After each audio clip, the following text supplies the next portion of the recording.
Hey guys, my name's Evan Kinbrell and welcome to my course on lean management. Business profit and product quality at the end of the day are going to come down to one thing.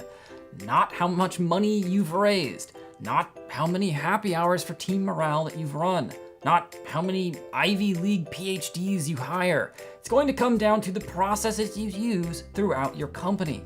When you're hiring someone or working on a new feature or even gathering feedback from customers, do you feel like you're spending every single minute in a valuable, wasteless way? Can you think of any times in those processes that you might not be doing the best, most optimized task?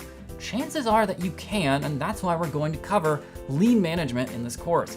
Lean is a philosophy originally pioneered by Toyota and then adopted by software and even hardware companies all over the world. It helps you to cut waste, remove redundancies, focus on your customer, and critically evaluate every step in your process. Lean teams are having a ton of success, and that's why we're gonna dive into it.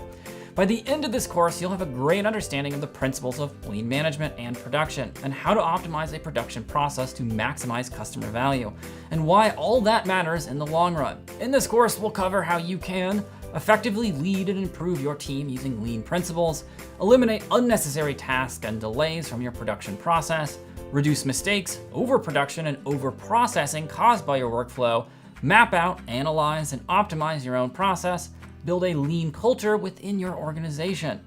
You'll be able to apply these ideas and best practices to your own team immediately, no matter what industry you're in. By following lean principles and the lessons we discuss, teams will thrive by eliminating waste within their workflow. So if you're ready to get started, I will see you in the first lecture.